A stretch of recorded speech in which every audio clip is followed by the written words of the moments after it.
Ready for countdown? Ready for countdown. 3, 2, 2, 1. 1. That sounded almost like NASA level cooperation. Wasn't it? The first curveball for you is, Catherine, why are there crosses on your wall? Oh, that's a long story, but I will try to Is it? make it. Not You make it really. short. I'll make it short. I was in LA visiting a friend when she was still living there, and we went to the Capistrano Mission, and I bought the original cross, which is in the middle of the wall. It has You milagros bought the all over original it. cross. I bought the original. Yeah, the original. No, not the OG. The original cross on my wall, not the The first origin one. of the. You mean the Yeah, first crawl that shows yeah, up the on your first wall? one. It's in the middle, and it's this lovely. I mean, they didn't even want to let me carry it on the plane. They almost confiscated it at LAX Why? because it had metal on it. I'm like, it's a freaking cross from Capistrano. I had to pull out the receipt. So I brought it home and I thought it was pretty and I was just going to hang it up. And so I wasn't living here and I showed my dad and he's like, oh, thanks. I like it.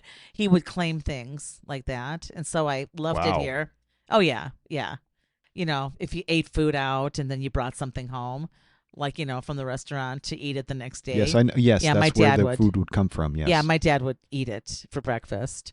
Wow. Yeah, and you never got Rude. your taco. Yeah, that's another story. Yeah, he did that to my friend Sherry. And she was like, we got up, we were like, ooh, we are going to eat our little food. And it smelled like enchiladas. And Sherry's like, Okay, Jerry. that's just Okay, anyway. unforgivable. If someone did that to me, it would be over. I know. She's like, Jerry. Well, he's like, oh, those were really good. Thanks for bringing those home for me. It was always for him. My father was hilarious. And he didn't It do was it awful. maliciously. It was just he really thought that. But anyway, Oh, he liked the bullshit. cross. He liked the cross. So I left it here. And he hung it on the wall. And then they were very involved in their church, the Catholic church they were attending at the time, and they worked in the gift shop. So then he found more crosses and he started making this plethora of maximalist cross wall. And so it kind of grew like that. And then he arranged it. He had it all set out. He measured all those little holes, like where everything All goes. right. So is And this that's still why. important to you though, to have these crosses on the wall? No, it isn't. But because there's so many other things that, flare up in this house, that's like kind of on my list Ah, of things to address. to But do. it's not, Right. yeah. At this point, it's probably way down on the list. So what was the airline concerned, that you were going to do crucifixions on the plane or something? You know, you'd have to go back in time and ask the bitch at LAX who was giving me a hard time about it. Really rude, really. I don't know. Maybe she liked it and just wanted to take it home. It's quite lovely when you see it in person because it's very Okay, roughly hewn. What? the funniest story though about being at the airport and having your stuff confiscated was on a return flight from Iraq. Uh huh. A platoon of soldiers. They have special flights, right? This isn't just your regular Uh huh. flight, but they charter flights to get the soldiers back home, commercial flights. And so they're going through security. They're literally carrying their rifles with them. Oh, They don't have any really? ammunition in them, but they're carrying their rifles with them because they're carrying all their gear. That's what they have, right? Okay. The rifle's one of their parts of their gear. The soldier gets up to the X-ray scanner and he puts his stuff through, and the TSA guy says, "Oh, you can't have toenail clippers." And the soldier's like, "What do you mean? Why not?" It's like, "Well, it could be used as a weapon." At which point, the soldier is nearly speechless because he's like pointing at his rifle. He's like, This "This is a is an weapon. actual weapon that I can use as an actual You weapon, have but I got can to be get on with kidding that." me. No, that's a real thing that happened. Oh my His sergeant God. came over and said, "Just leave the effing toe clippers. Let's get on the damn plane." Oh my But that's how God. dumb TSA is.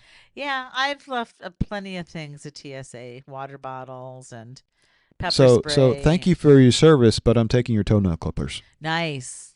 Yeah, that beats my story of the crucifix, but actually not a crucifix. It's just a cross. But Well, yeah, I that's will why. always one up you, Catherine. I know you always do.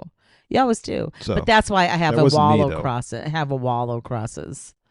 And That's the why. other funny thing was, this was in the late 90s, so this was pre 9/11. This would Right. never happen after 9/11. Right. But I was going to my sister's wedding, and I, being the handy kind of person I am, and Uh-huh. knowing that my sister is the opposite, I Uh-huh. got a little toolbox and filled it with a bunch of basic tools, Uh-huh. like a hammer, a screwdriver, a box cutter, other such implements.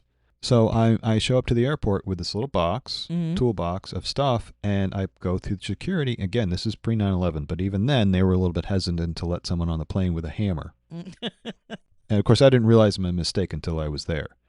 But there's a supervisor and there's a trainee, and the trainee is Hello? the one that says, "Oh, I don't know if we can allow you on the board with this." But the supervisor leans over and says, "Oh, no, no, no. You see, it's all part of a kit here, so it's fine." So it's like, oh, since I have multiple weapons, it's okay. And it's in a box, so it's okay. Oh my God. Right. Life. It just throws you lemons and then you make lemonade. I don't drink lemonade. So the other question I had for you Yes, was, sir. should we just podcast every day? You read my mind. That was light reading. I can only skim read, and so yeah, that's you got it. Things change so fast. I feel like sometimes we should podcast every day. Do you think things are changing rapidly, James? Well, that was kind of the point. Yeah, because That, I mean, and it's not like we're that busy anyway. if we could do like 20 minutes a day and just do it live and like publish it and bam, slam, thank you, ma'am, I'd be down. Yeah, that would be great. But we're not smart enough to do that. We need a lot of editing to make ourselves sound smart. Oh, a lot of editing. Yeah, kind of a I lot. would like to hear something I would like to hear like 10 minutes unedited. I will send you the next one before I edit it, and then you can listen to that. And then out of 40 minutes, I get 28. Oh, Lord above. Maybe if we just were tighter in our thought process. How do these other people do it? I mean, I watch podcasts all day long. I don't know. Maybe they're just younger and smarter, or not. No, they're obviously not smarter. younger. They're our age or, around there. But they just seem to flow. No, they're not. They're younger. They're all the Some kids. of the kids. Some, freaking 20-year-olds. Yeah, some of them are. Some of them are like. I don't want to talk about I them. know, Screw them. them. But I'd rather talk about Trump. oh God. But see, that's the shit that's like changing so fast. Yes, every day he's got a new cover-up to cover up his last cover-up. Yeah, the last like 48 hours have been brutal. Well, the last several days. So I know you didn't want to talk about this because it's now 2 weeks old, but it keeps happening. No, go it's for about it. his pardons. Yeah. Pardons. And I just want to point out that when he pardons someone, they're not just getting out of jail, they're also scrubbing their paybacks. And by paybacks, I mean when you go to jail for a financial crime, you're usually also ordered to pay back your victims. Yes. But when you get a pardon from Trump, it wipes those away too. See, I did not know so this that. is 2 weeks old. I didn't know that. This is 2 weeks old, but I still think it's worth pointing out. And also, the tally has gone up since then. But as of 2 weeks ago, more than $1.3 billion of paybacks has been washed off the books because of his pardons. Wow. I did not realize that. The reason you didn't realize that, Catherine, is because other presidents have not pardoned people who have stolen money from massive amounts of people. This has just not been a thing before. No. Yeah, it's interesting that Biden didn't use his pardon power to extinguish debt. No one else has ever done that. No one else has taken $1 million bribes to give pardons either, but he's doing that too. There will be links in the show notes to the former pardons director from the Department of Justice who's going over this. So it's not like this is just coming out of thin air. Right. So it's coming from the horse's mouth. Right. Yeah, and I had to refresh my mind or my memory, my mind. Refresh your mind, please. Yeah, refresh. If I could just hit a button, it'd be great. In terms of why there is presidential pardon, and I didn't remember that it is in Article 2, Section 2, Clause 1 of the U.S. Constitution, providing the president, having the power to grant reprieves, blah, blah, blah, blah, blah. But it doesn't say anything about financial, but I guess it's implied. I mean, I don't know. Well, that's what a pardon is, though. It's not just, there are different things you can do to get people out of jail or commute their sentences or whatnot, but a full pardon it's basically wipes the crime away and everything associated with it away, which is kind of madness. But the whole Constitution is set up so that it will block someone like Trump from getting into office. It failed. And so the Constitution is not structured in a way to deal with someone, a despot, a king like Trump. So that's why it's failing so badly right now. And in order to get rid of that power, the pardon power, which is kind of a stupid thing to have in. I think it is. You need an amendment to the Constitution, which we haven't done in over 50 years. I think that is a bad sign of governmental rot when you stop doing amendments to your constitution, because it's not like society and technology have stopped. Things that keep going. We need more amendments, and we're just not capable of doing them anymore. I know they're just undoing the amendments that were done. They are certainly trying to. Certainly trying to. On a whole different note, Catherine, I have another question for you. Go. What do you think is the most environmentally friendly power source that we can build today? I know what I want to say, but I know what it is. It's nuclear, right? Okay, well, what do you want to say? I want to say wind. Mm-hmm. It just feels like it would just be wind, but it's not wind. You like wind because I'm a blowhard, and you think just me talking could probably power the whole valley? My bloviating is that strong? Yeah, that or the wind cycles. Thanks, great. I appreciate that. Vote of confidence. Vote of confidence. Now, I would like to say wind or thermal or something to do with the planet. Thermal. Oh, thermal, because I fart that Yeah, much you fart too? that much. That's great. Yeah, the you're a cows, real too. supporter here. Yeah, wind or thermal. Or what's the other one? We have like water power, water generation from the ocean. I would want to go with like Mother solar? Nature. Solar. Yeah, solar would be a good one. I'm sorry. I live in Arizona and I fail to remember solar. And you don't have solar. I don't God, have you're solar. I terrible. know. Do I suck? Oh, Do yes. I suck? I drive an SUV So and I don't have the solar. answer. Yeah, the answer is nuclear. You drive a small SUV. Yeah. The answer is nuclear. As per the UN report, I mean, I knew this already because I'm so smart. You are. But the recent UN report analyzed all the different energy sources that we could take advantage of today. Yes. And I found that by a long stretch, nuclear was the cleanest on every single count. Wow. So, for instance, you want solar panel? Mm-hmm. Okay. Solar power is 4 times more carcinogenic than nuclear, and that's because of the materials you have to use in building the solar. And you need a lot more solar panels than you need one. So one solar reactor is equal to an infinite number of solar panels. Oh, one nuclear reactor? Yeah. Okay.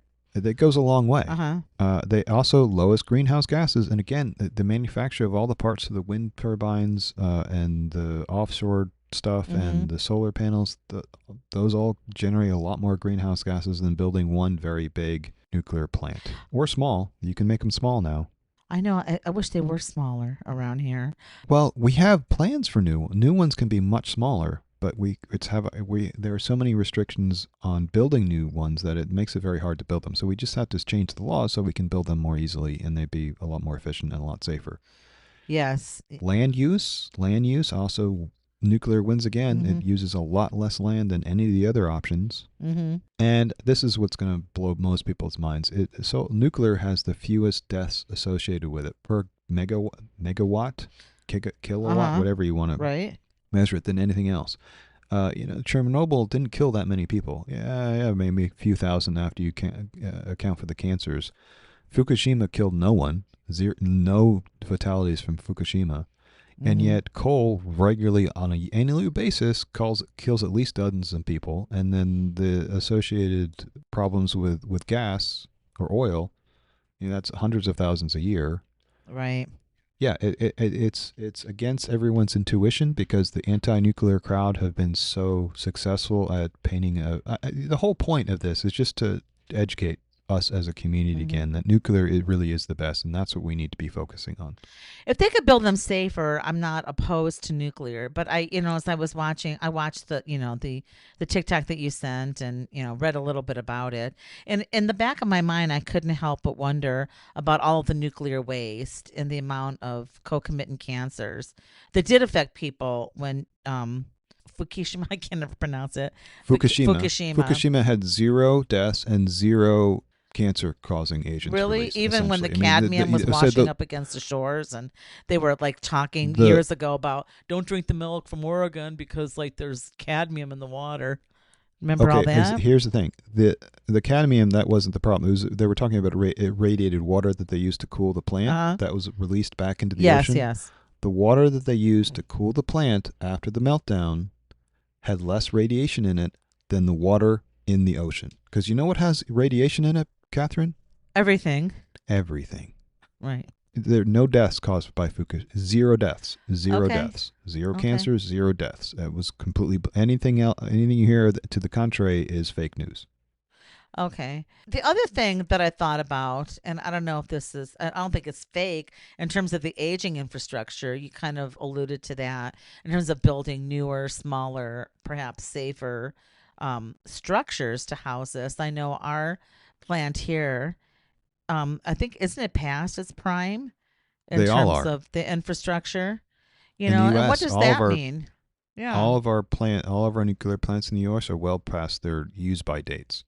And that's Right. because building new ones is almost impossible because of the regulations and the anti-nuclear sentiment. And we have technologies for nuclear reactors that cannot melt down. That was so nice because, Yeah, so I let's build some new ones. yeah, build some new ones because I can't help but think it's like, what does this mean in terms of safety for, spewing of nuclear toxins into the environment if there is a meltdown? I mean, 3 Mile Island was pretty devastating. It Chernobyl was wasn't. devastating. It Chernobyl was, wasn't. but 3 Mile Island was a nothing. Absolutely nothing happened there. There weren't clusters of cancer or No, not that I'm anything. aware of. Okay. Anyway, I'd have to do more let's move research on on from that. that. Okay, fine. But Do yeah, your it's interesting, research. and I wish they would Sorry. do something. I worry about our power plant periodically. It's just something I try not to think about because I I have to sleep a appreciate that little we bit at have it night. because, like I said, it's the only clean energy it's the cleanest energy we have. So I appreciate the Hmm. fact that what's not coming off of my roof because I have solar on my roof is Yeah, you coming do. from a nuclear reactor. So now Hmm. that I have an EV car, I Hmm. drive, with a lot less weight on my mind. You do have an EV? You bought one? Yeah, I bought a Oh Bolt. yeah, I you bought a did. Yeah, used the one. Yeah, Bolt. because it was dirt Oh, cheap. okay. Because I'm cheap. I should get a Bolt. Don't jump on the bandwagon. You already have a car. Why would you replace the car you have? The only reason well, A, I can't afford to replace the car I have right now, but B, like, yeah, I mean, just the minimum driving I do, the minimum, and it's minimum at best, still sucks so much gas. And I'm always astonished, even when I'm loading up at Costco gas station. I almost said gas plant, what I'm saying, but like at the gas station, it's just it's a drain. There's just a lot of gas that goes into that vehicle It for doesn't. Come on, you're not driving that much. Come on, I know, relax. but it Give seems yourself a to suck break. it down. It just seems to suck it down like a Slurpee. It's always hungry. My Okay, little baby out there is always hungry. just So relax. anyway, I'm Don't worry trying. How about can that. you That's one of the relax? things you don't need to concern yourself with. I am concerned. I'm concerned about so much, James. Well, buying it in Bolt is not going to help you. Just relax. No, no, buying a Stop Bolt looking at isn't the going to help news. me. Yeah, All talk right. me off that ledge, please. What? Watching the The news news? ledge. Yeah. Okay, again, I'll repeat this. Don't read the articles. Don't watch the videos. Just look at the headlines so you know what's happening, but don't look at the details. You don't need to know what's happening because it hasn't blown up completely yet. And until it Mm-hmm. blows up completely, and until you need to go on the streets with your guns and start shooting ICE agents, that's just, we don't need to do anything about it. There's nothing you can I do don't. about it. If you want to go to a protest, go to a protest. If you want to help the Democrats get their message out and gather votes, do that. But don't let Mm-hmm. you don't if you're out at dinner at a Chinese restaurant Right. for instance, don't open your goddamn phone. New thing. Let's just take a 90-degree turn. Stupid article over at Axios trying to explain AI again, and Uh huh. AI leaves web in the lurch, is what it Uh says. huh. And I think the real beauty of the quote from this article was, quote, Google shaped a search-based web on which independent publishers and individual contributors could survive, if not always thrive, end quote. Yeah.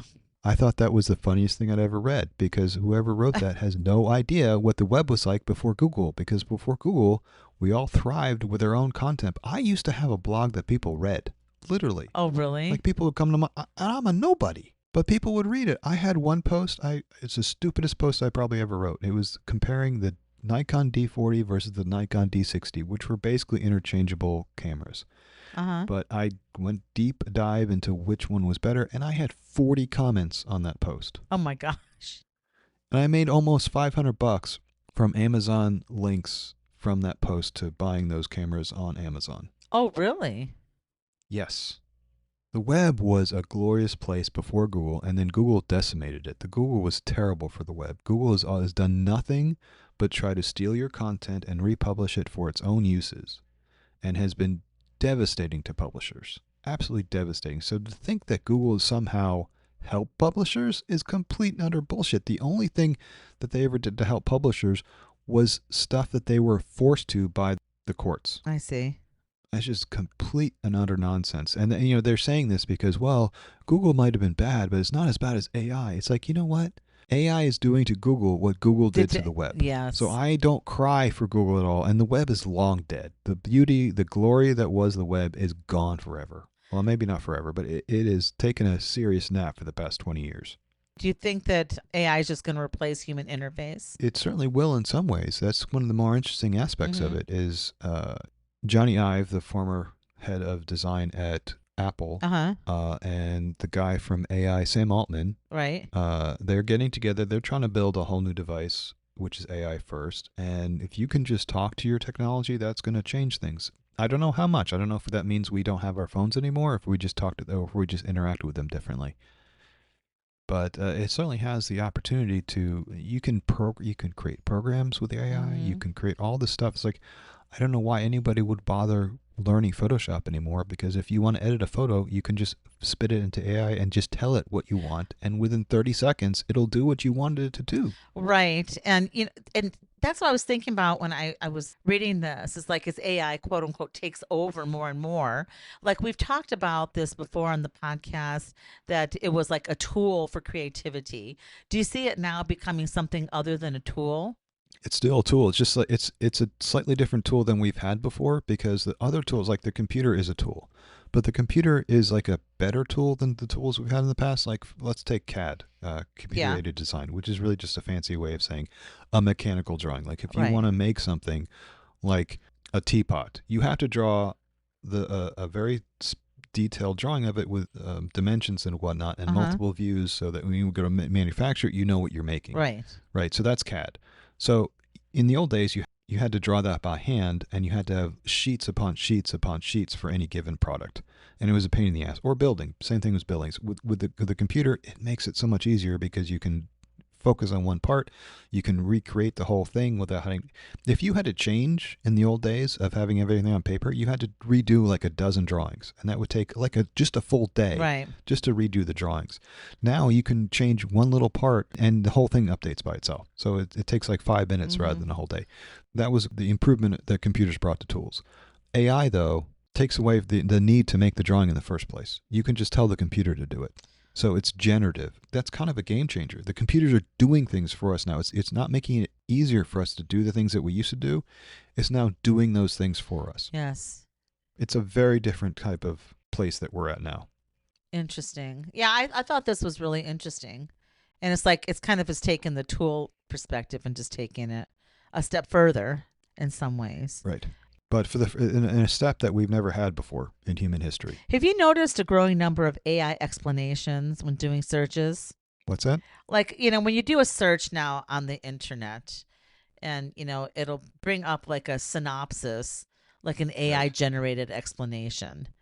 It clearly identifies it that it's an explanation compiled from multiple sources. When I was doing my notes, I wrote in my notes, now that I'm looking at it, even as I do this, even as I type this, the typing is filling in words for me, and I didn't ask it to do it. I mean, it seems to infuse itself into so many aspects. So that's a good example, though. As you're writing, it's trying to complete your sentence for you. Yes. It didn't used to do that for you. Right. What it used to do is you would type, and then it would show you where your mistakes were. Exactly. Where your misspellings were. Or well, maybe not you, because you're perfect. But for me, every sentence was littered with misspellings and bad grammar. Now it's trying to anticipate and write the stuff before you even get to it. So that's a good example of how the tool is changing. Yes, but that anticipatory prompting is disturbing to my train of thought. Like I'd rather. Okay. Well, then turn it off. I'd rather, and I type fast and I type inaccurately many times, depending on how fast the brain is going. And as it's prompting me, when my brain is trying to process, it's almost like two machines competing for the same place on the page. Well, then you need to turn that off. Oh, you can? You can use tools that don't have that. Okay. Or you can turn it off. I'm sure there are ways to turn it off. Or you can just go back to using a typewriter. Which I have 2 typewriters. I was afraid to ask how many typewriters you had, Catherine. dose. I have two. Why do you I have even have two. one? Well, I used to do a lot of not thrifting. Well, was it thrifting? I was helping a Yeah, I friend. think Yeah, so. yeah. So I did a lot of thrifting. Okay, You're a irrespective, thrifter. regardless of I'm a thrifter and a drifter. Yeah, regardless of You're coming why. out on the show as a Yeah, thrifter. yeah. So I was hanging out with this guy in my yoga teacher training, and he used to love to go to these, do the estate sales. Ah, And so we estate got on sales. several, we got on several estate sale lists. And so they prompt you, it's like we weren't like the A number one people to go. Like the thrift stores get like, the first dibs. But we were definitely the next of the first in line. And we go, and I found this Hermes typewriter. I just liked the design of it.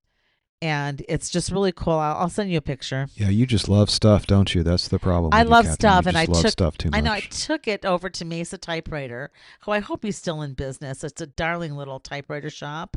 It's just adorable, and I love it's downtown Mesa. He fixed the typewriter, and he said it was a very good little typewriter. And so then when I thrifted more, I found another typewriter, and they're both like what they consider writers' typewriters. That's what the guy at Mesa Typewriter told me. And they have green keys, like my Hermes has mint green keys. It's a mint green casing, and it's just lovely with very nice mid-century design. I should take it out and just display it, but it's in the shed. And I really like my typewriters, although I don't use them. And they have been in the shed in the back for quite some time, and it gets hot back there, so they may need a little bit of That doesn't surprise me though. That you I don't know what it is about you, but you do seem to be able to find the good stuff in yes, a pile of junk. And yes. it's not just the typewriters, right? I mean, you found that, what was it? You found some silver jewelry Oh that yeah, was that actually silver by a great belt. artist. Yes. Yeah, I mean, I don't know how you do this, but you are like Michael Caine in Dirty Rotten Scoundrels.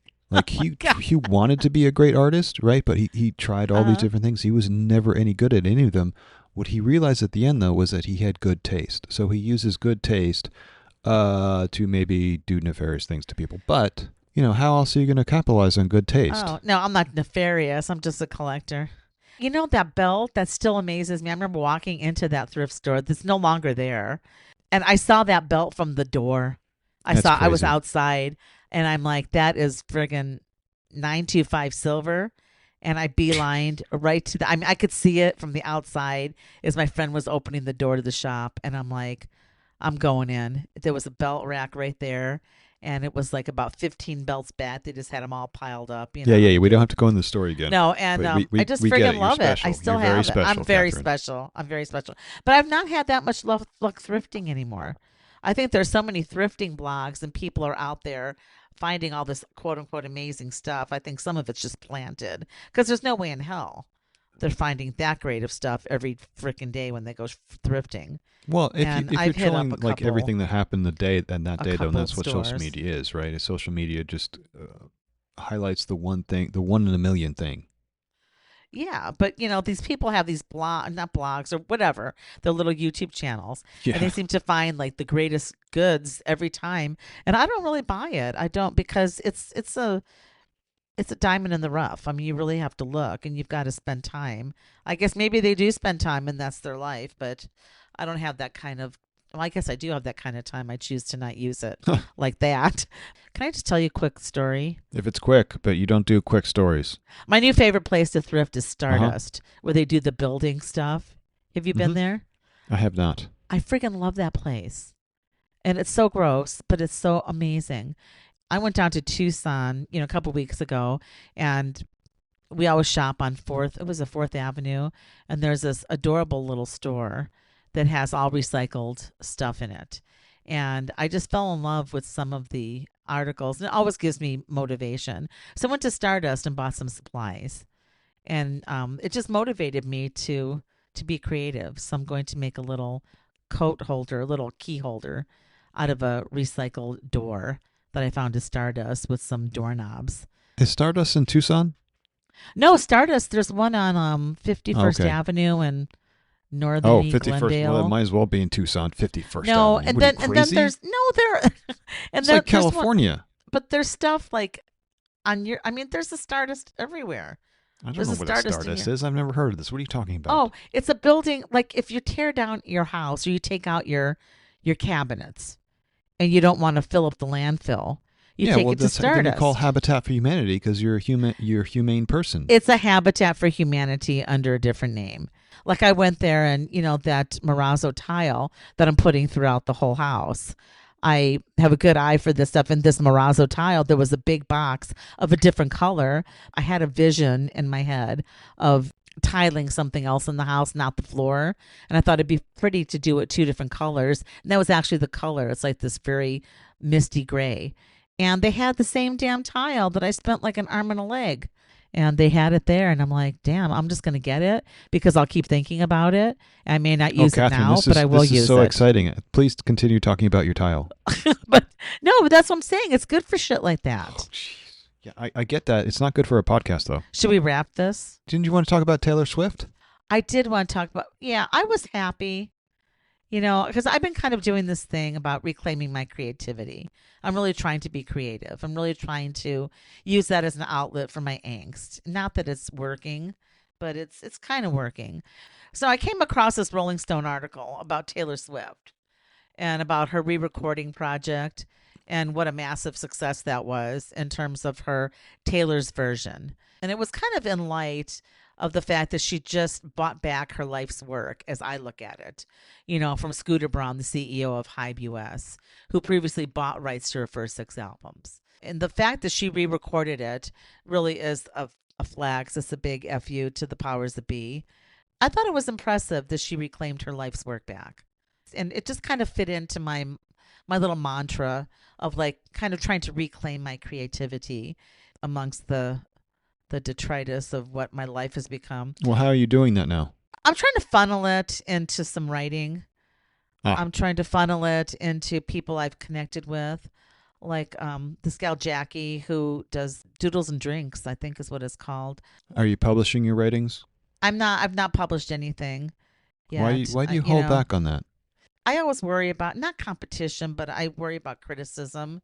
And then Okay, when Catherine, friends I have of a yours, perfect solution for you. What? Create a blog. No one will read it because no one reads blogs anymore, but you still have published it. Should I do that on Substack? And I have a Substack. you can create a blog I've that doesn't never take used. comments. What? Substack has comments? I know. I'm saying you can create a blog that doesn't have comments. Oh, that'd be good. It's up to you. It's up to you whether you turn the comments on or off. Okay. Now, the blog I used to have took comments, I will try that. but my new blog, or the blogs I've had since then, I don't have comments on. Well, no one comments anyway. But and I'm actually, my secret project that I've been working on is taking all my blog posts from over the decades of blog. Yes, it's now decades of blogging. Decades of blogging. Taking all that content, which is currently on WordPress, and making it static HTML, and I'm going to repost it on my own website, on my own domain, and it's all going to be static, and it's like the web as it was in 1996. Nice. We'll see. Will any of us be able to access it? Oh yeah, no, it'll be totally accessible. It'll be the easiest blog you've ever read because there's nothing running in the background, so it's just like the smallest text files you can download and look at. And it'll be really easy to see and read because there's no bullshit there's no ads, there's no tracking bullshit, I know. nothing. It's just text, a couple embedded videos, and it's probably the only place where anything's going to be tracking you. And it's not my tracking you, it's YouTube. Right. And just a couple of small images and text. Okay. It's taking me forever because I'm trying to track down the original links that I was linking to, and most of them are gone, so I'm trying to find replacement links for these articles and whatnot. Wow. I'm gotten back to 2011. I'm currently working on 2011. Oh, I'm so excited that I didn't know this was the big project for you. Oh yeah, it's one of the dumb projects. It's one of the dumb things I do. When It's you don't not have a dumb. lot going on in your life, I find dumb things to do, and this is a dumb thing I'm doing. Oh, I know. And the dumb thing I need to do is like get through all this paperwork on this table, and that like impedes my creativity. But see, I didn't do stuff online. I was a writer, like that physically wrote or typed. It was a physical exercise, and I was compiling them in another physical book. Mm-hmm. And I just feel like I probably should get back to that too. You should. And And there's no reason why you can't publish that, and there's no reason why you can't publish on the web as well if you want to. That's a good point. I mean, I've listened to some podcasts lately where they get some really nerdy publisher guys, and it's one guy self-published a book about the history of fonts. Oh God, I'm asleep already. Well, you think you would be, but it's actually kind of interesting. I mean, Was it? it's little. Well, I didn't read the book obviously because I don't read books. But if I Okay. were to read books, well, he totally self-published it, and he's got like there were like 100 copies of it, and then he republished it because Uh-huh. people wanted them. But they had it physically printed on a printing press with a very Uh-huh. specific typeface and all these different things. And then he talked to another guy who basically did the same thing. It was just this whole thing. Like it's kind of a love letter to how we used to make things with written words in them. I love that. I think you would. I mean, oh boy, it went down a rabbit hole, many That went rabbit down a holes. rabbit hole, many rabbit So here's the holes. thing: there's just one little nugget. Like, do you know why we call bigger letters uppercase versus lowercase? No, no, I do not. Well, when the Americans were moving out west, they Mm-hmm. were publishing stuff, and they would keep the big letters in an uppercase above the printing press and the lowercase in a lowercase below the printing press. So it's literally, hey, could you grab the uppercase of letters? Oh, uppercase. Oh no. So that's where uppercase, because this was That's the such a Cal. mundane explanation. It's not. Is that mundane? I thought that was like what? No, I mean, but It's literally the case that's above you versus the case that's below you. it's not mundane, but it's so simple. I don't know. I think it was kind of I think it's beautiful. kind of it is beautiful. Okay, I recant my statement. So everything is like Okay. that, though. Etymology or I don't know, whatever. The history of words is just Uh-huh. nutballs. It is nutballs. Well, link that. I would like to read that book. I do read Oh shit! books. I have to look it up now. Yeah, link that in the show notes. I think it was on Daring Fireball, the talk show, but I'll have to double Uh, check. Yeah, that okay. must have been where I heard it. Yeah. And Okay, I'm so glad to like not talk politics right now.